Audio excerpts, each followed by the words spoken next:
My name is Azura Cade. I am 30 years old. That night, we were at my coworker's birthday party for more than 3 hours when it happened again. For the third time, Kael touched Leora. Not just a quick brush, not an accidental bump, but a touch that stayed a little too long. He leaned across the bar and touched her forearm while laughing at something she said. I could see it. I didn't miss it. Leora's hair was in a shiny ponytail, and her smile was perfect, like she had practiced it in front of a mirror. She tilted her head just the way someone does when they want someone to notice them more. I knew that look. I used to see him give that look to me. Across crowded rooms. The look he kept in his pocket for me. For the person he was with. I counted slowly in my head.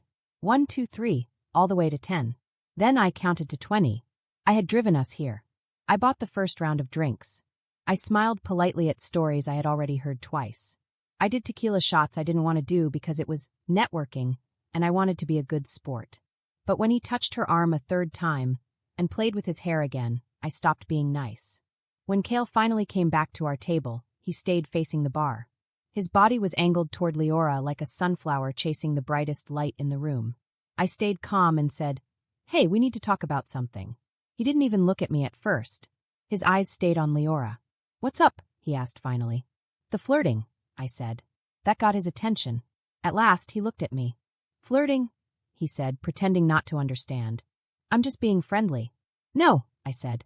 "You touched her arm 3 times. You played with your hair twice. And you laughed like you did on our first date." I let that sink in. That laugh meant, I am interested. It wasn't just a joke. He rolled his eyes so hard I wondered if he could see his own brain. "You're being insecure." "It's not attractive," he said. "I'm being honest about my boundaries," I told him. He sighed loudly like it was the worst thing in the world. "God, Azura, you're exhausting. I can't even be nice to people without you making it weird," he said. "There's a difference between being nice and flirting," I said. "You know the difference." He stood up and picked up his drink. "Do you know what? If you're so unhappy, the door is right there. Nobody's forcing you to stay," he said, pointing toward the exit like he had installed it himself. I stared at him. That was it. "Really? That was his answer?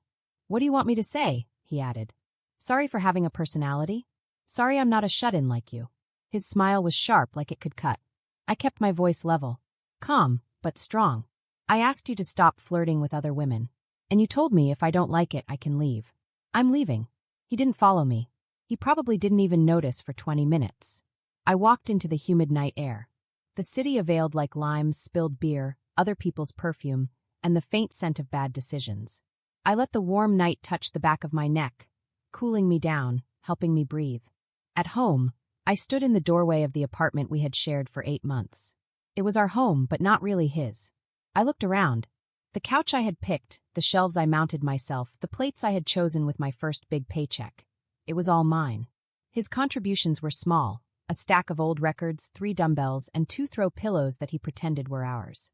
Even the mail still went to his mom's house. He had said it saved him time.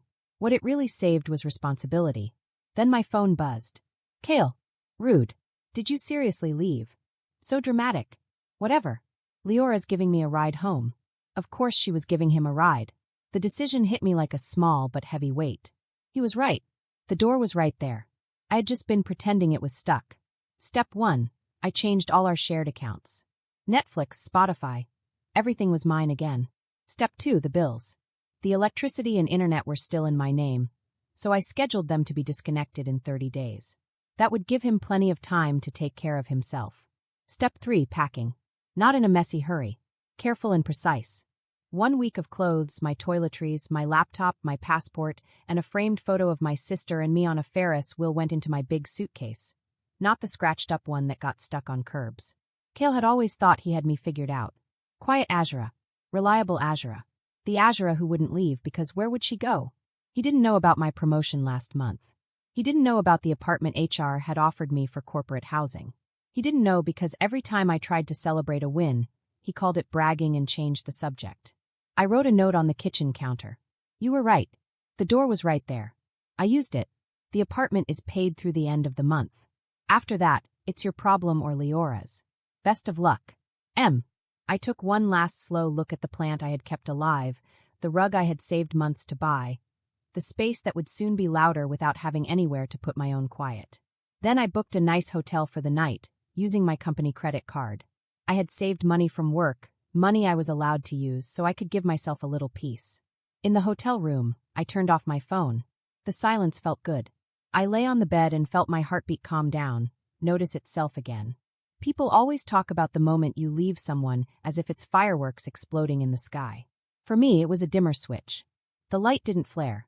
It steadied. The storm of drama will come tomorrow.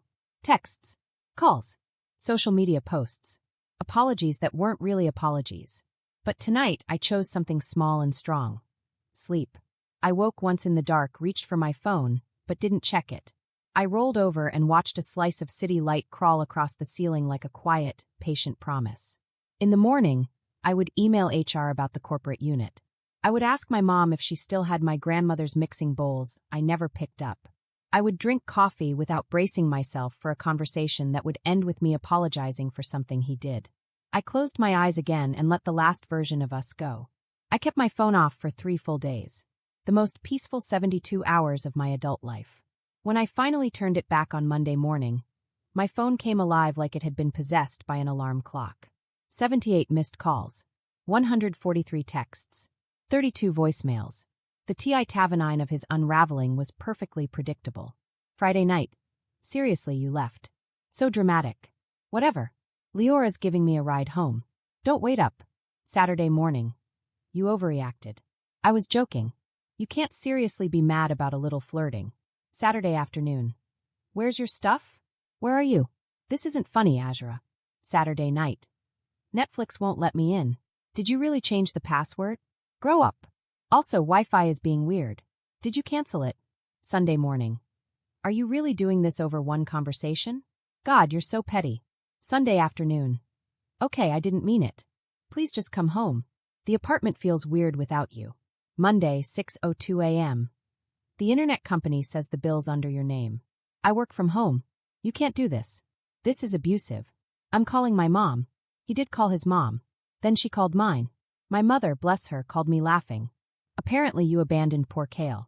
He's very concerned, she said. I told her exactly what I had done. I moved out. She laughed. I told him words have consequences. You tell someone to use the door, don't be surprised when they walk through it. Also, I told him to lose your number. Sometimes I forget my mom used to work in law enforcement. She has never lost her skill for taking out the trash, metaphorically or otherwise. By Tuesday, the drama moved to social triangulation. My phone pinged again. This time it was Naira, our mutual friend. Kael is telling people you just disappeared. He says you stole stuff, she said. I sent her a picture of the note I had left on the counter. Her reply came almost immediately. About time. We all saw how he talked to you. None of us could say anything until you were ready. That stung a little. Not because she was wrong, but because she was right. People had noticed. I had spent months pretending they hadn't.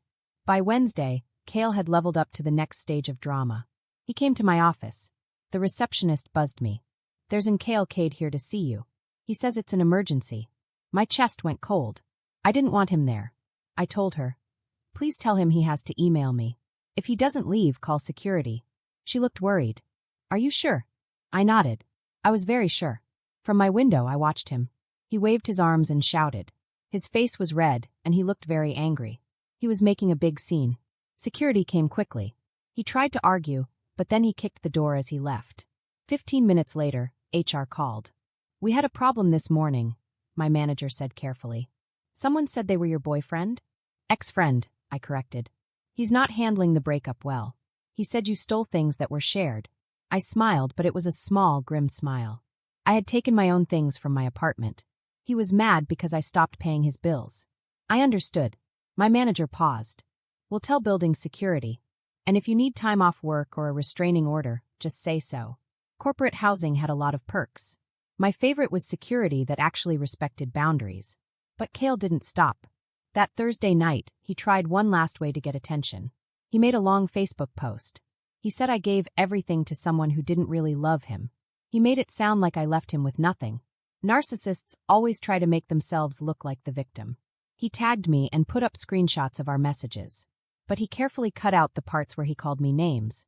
His friends commented, "Men always get blamed. She'll regret it. You deserve better, bro." Then Leora, the bartender, wrote, Wait, is this the same Azura you said was crazy when you hit on me Friday night? You told me you were single. The thread got crazy. Kael's coworker Tavin wrote. Wait, you said last week you were already planning to end it. You said she was clingy. Leora wrote again. So which is it, Kael? Did she dump you or did you leave? Within an hour, the post was gone, but the screenshots stayed. My friend Naira sent me everything. Every comment, every screenshot, every word was saved. By Friday, everyone could see that Kael's story didn't make sense. That weekend, I signed a lease on a new apartment. It was small, a one-bedroom, with creaky floors and windows that caught dust like glitter. But it was mine. No shared spaces, no pillows I secretly hated, no cheesy live, laugh, love wall decorations. Just peace. That first night, I sat cross-legged on the floor with my takeout, watching a movie on my laptop. Halfway through, I realized the quiet wasn't lonely. It was safe. I could breathe. I could think. I could just be. Then Kael tried one last thing, trying to get me back. On Tuesday morning, a bouquet of lilies arrived at my old apartment. A note said, I choose you. Come home. I didn't even open it fully. I dropped the flowers in the dumpster on my way to work. 2 days later, an email came. He said, the electric company is going to turn off the power. You can't just leave me. The apartment is still your responsibility. I replied, it's my old apartment. You've been living rent-free for 8 months. You're an adult now. Please take care of it yourself. He emailed back, then move. You know I'm between jobs. You said you worked remotely. You said you were freelance. It's a slow month. Not my problem. He tried again on social media. I'm going to be Hotavinus because my ex left me with nothing. My friend Devin jumped in like a superhero with proof. No, you had 8 months of free rent, free utilities, and her streaming passwords. That's not nothing. The next week, he tried to show off apartments online. New chapter coming soon. Manifesting this view. But reality was very different. The apartments cost $3,000 a month. He made maybe $500. Everyone, even his friends, could see the truth. His mom stopped calling mine. His friends stopped liking his posts. The silence online grew heavy, but it was almost a relief. One night my phone buzzed. Unknown number. He said, who ruined my life? I had everything figured out. Corin won't talk to me. Neither will Tavin. They all think I'm a user. You told me to use the door if I was unhappy. I didn't think you actually would. I didn't reply, but I took a screenshot. Not to get revenge, but to remember. Whenever I doubted myself, I could open it and see the truth. He had said it himself once. I picked you because you never stand up for yourself. He was wrong. I did stand up. I wasn't going back. It had been almost 3 weeks since I left. Kael's spiral went from dramatic to sad. I didn't answer his texts, but friends kept me updated. People love to watch when someone fails. Apparently, he couldn't find a new apartment and moved in with Celine, a friend of a friend. She needed a roommate. Irony? She was the same woman he used to make fun of for having roommates. Celine was practical. She split bills evenly. No overnight guests. No borrowing. No freeloading. He lasted 2 weeks. Celine texted me. Hi, is Kael always like this? He forgot his wallet 3 times, expects me to pay, brought a woman over after I said no guests, used my $60 skincare and denied it. I'm giving him 30 days notice, but he acts like I'm the unreasonable one. I laughed and replied, that's exactly him. She said, good to know it's not just me. Sorry you had to deal with that for so long. That night, I lit a candle, put my phone on silent, and slept better than I had in years. A week later, another message came. Kael, we need to talk. I didn't answer. I'm literally Hotavinus because of you. No, Kael. You're Hotavinus because of you. Just meet me once. I have something important to say. I agreed. Public place, coffee shop, daylight 15 minutes max. He arrived 5 minutes late. I recognized him, but he looked different. His nice shirts and polished look were gone. His hair was messy. His jeans were loose. His hands shook as he held his cup. You look good, he said quietly. You don't, I said. He flinched but didn't argue. We sat quietly. I asked, so what's important? He stared at his coffee. Then he looked up. I get it now. What I lost. What you threw away. The apartment is so empty without you. It echoes.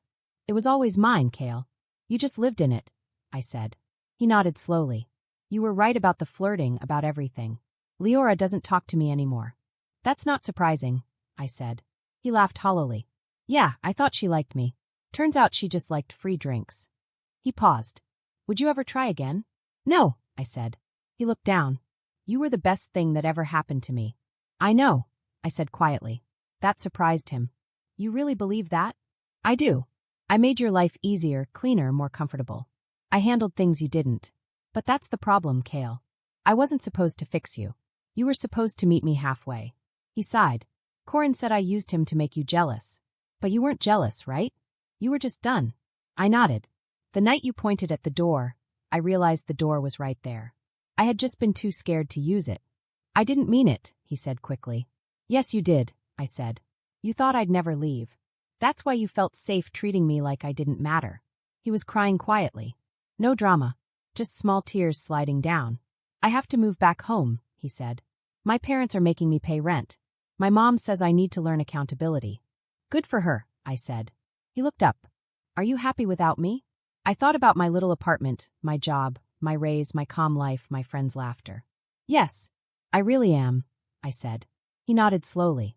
We sat quietly until he left, wiping his face. You're colder than I remember. No, I'm just not burning anymore. That was 3 months ago. I heard he's working in retail, living with his parents. He doesn't post on social media. I kept my promotion, got another raise, and started dating someone new. His name is Eamon. He's quiet, steady, and keeps his promises. He makes me feel safe. We built a small, happy life together. Sometimes I remember that night. I remember his voice. If you're unhappy, the door is right there. He was right. The door was there. He never thought I'd leave, and he never thought I wouldn't come back. Now, when people ask what happened, I say the truth. Sometimes the best revenge isn't anger. It's walking away. The apartment felt empty because it was supposed to. I like my little apartment. It's small, but it's mine. I can put my things wherever I want. I can cook what I like. I can dance in the kitchen without anyone watching or complaining. Sometimes I open my windows and the sun shines in just right, and it makes the dust sparkle like tiny stars. I like that. I like feeling safe. I like knowing I don't have to guess if someone cares about me or not. Eamon is steady. When he says he'll call, he calls. When he says he'll be there, he is. I don't have to worry. I don't have to fix him. I don't have to fix anyone. Sometimes I think about Kael. Not with anger. Not with sadness. Just with understanding. I know what happened. I know why I left. I know that leaving was the right choice. The door was always there. He just never thought I'd walk through it. And now, when I open the door to my little apartment, I feel calm. I feel happy. I feel free. I know I did the right thing. I know that sometimes the quietest revenge is simply walking away, living your life, and letting the truth show itself. The echo of the apartment without me was loud, but it was truth. He had to face what he had done. He had to face reality. And I faced life. Life with quiet mornings, peaceful nights, takeout on the floor, sunlight on the windows, friends who care, and a man who loves me for who I am. Life can be messy. Life can be hard. But life is also quiet and safe and kind when you choose it. I chose it. I chose myself. And that's more important than anything else.